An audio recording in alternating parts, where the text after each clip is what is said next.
Hi guys, welcome to my channel. Today I'm sharing a recipe from this Mennonite Cookbook. They're called Stay Soft Chocolate Chip Cookies. They're super easy, use simple ingredients. Let's get started. Feel free to screenshot this recipe. Also, side note, you can easily mix this up by hand. You definitely don't need a mixer for this recipe. In a bowl, add 4 eggs to your mixer and 3 cups of brown sugar. This recipe is super easy, by the way, like super simple ingredients, minimal ingredients. It's everything you have on hand. It's a really good recipe. I'm actually very surprised with how they turned out. So go ahead and give that a good stir or whisk till it kind of combines together. And then this is the weird ingredient. You're going to add 2 cups of vegetable oil. Normally you would cream your butters and sugars together in cookies, but this recipe does not use butter. Instead, it's using oil. Then you're going to add your vanilla. I actually added 3 teaspoons. It calls for 2 teaspoons, but I always like adding a little extra vanilla. You'll give this a good stir for a little while, and then it's going to kind of turn into a thick mixture. You'll see here I decided to stop the mixer and just give it a good scrape before I added the flour.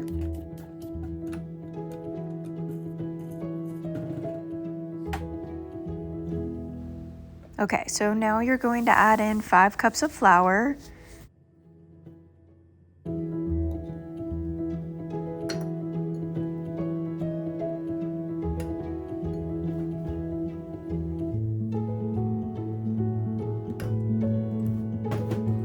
You'll add 2 teaspoons of baking soda and 2 teaspoons of salt.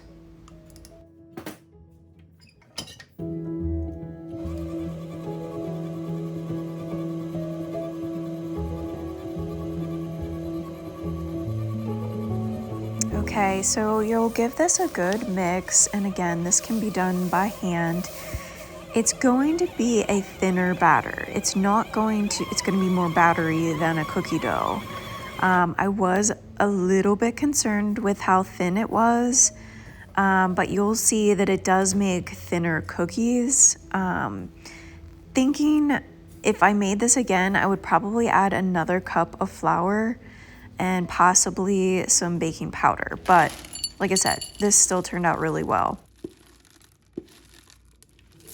So now you'll add in your chocolate chips. It calls for 2 cups. I always use half milk chocolate chips and half semi-sweet. You can do whatever you'd like. You could probably even do peanut butter chips or white chocolate chips if you wanted. There's no rule to what kind of chips you want to put in there. All right, so then make sure your oven is preheated to 350. And then go ahead and bake these up. I wasn't sure how much they were going to spread, so I didn't really want to put them too close together.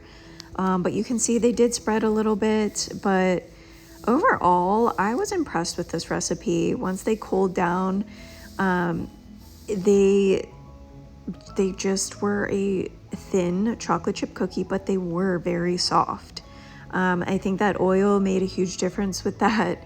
And yeah, I would make these again. Like I said, I think I would probably add just a smidge more flour and maybe some baking powder. I might even try chilling the dough, but I'm not sure that that would make a huge difference since there's no butter in it. But I enjoyed them. I hope you do too. Stay tuned for more recipes in the future. Thank you for watching.